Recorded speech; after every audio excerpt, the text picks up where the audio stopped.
in North America. Gen Re originated facultative reinsurance back in 1954.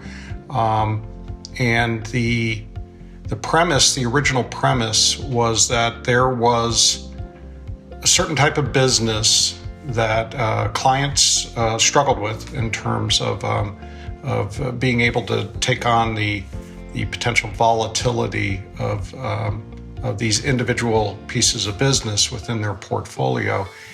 And the main reinsurance product at that time was treaty. And so the treaty insurers also didn't want these particular pieces of business within their treaty support of the clients. And so the idea of facultative, which really means individual decisions, individual account decisions, it was born back in 1954. And what it provides is different than what treaty does. Is we essentially are what I refer to as a spot hedge on volatility, where we help clients manage potential volatility on just individual scenarios, so that when they buy facultative reinsurance on those individual accounts, they're able then, in where the piece that they keep net, they can make that account operate maybe perhaps like the rest of their portfolio, because they've seeded off the volatility on those individual accounts. Facultative has always been used as a way for companies to experiment a little bit, write some risks that are outside of their comfort zone or outside of their current appetite, by buying facultative and protecting themselves whilst they learn more about those risks. I think that will certainly continue to be the case.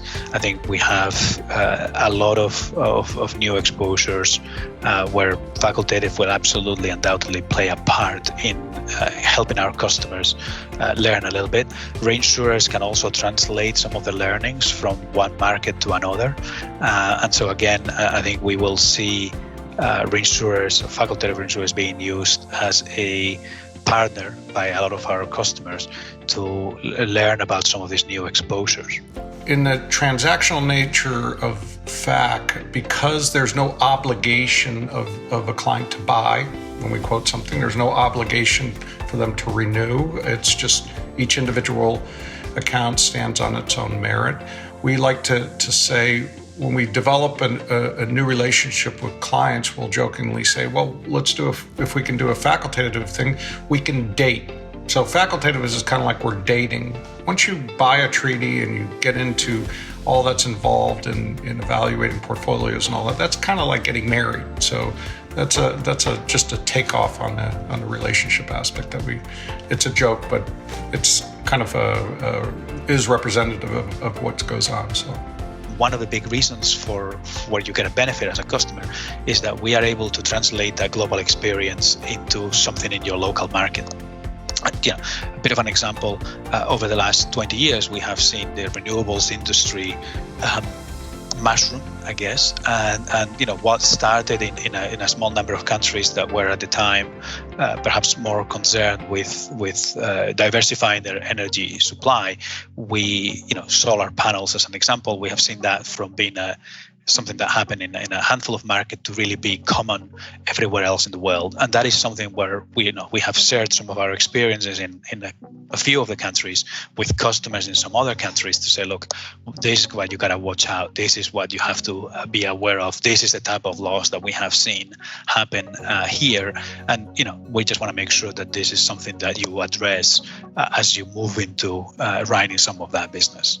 When something becomes quite pervasive and becomes, as you noted, interconnected, and so we then view it as more systemic, what we're really grappling with is correlations. Even if you go back to, for instance, 9/11 in the United States and the attack on the World Trade Center, there were the correlations across lines of business.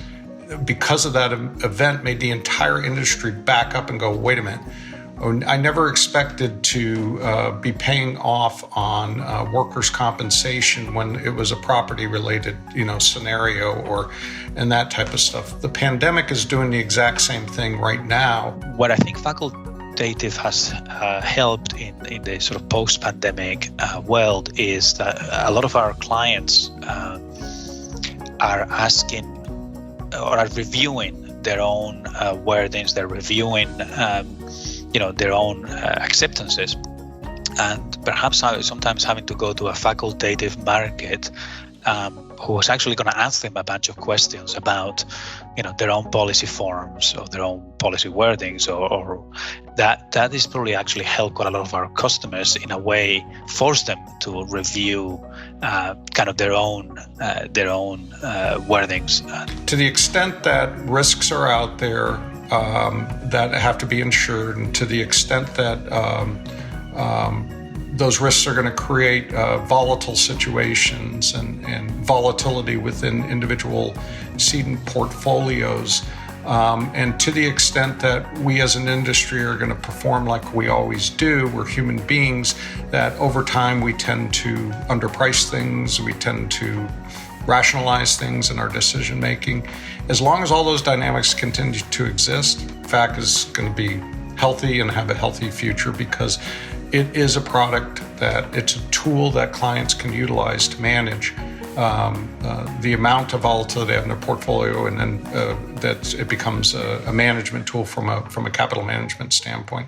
And to the extent that we continue to develop our skills and develop our expertise and are able to deliver that expertise to clients, and then those clients are going to continue to knock on our door and seek that out. So I think the future of FAC is healthy.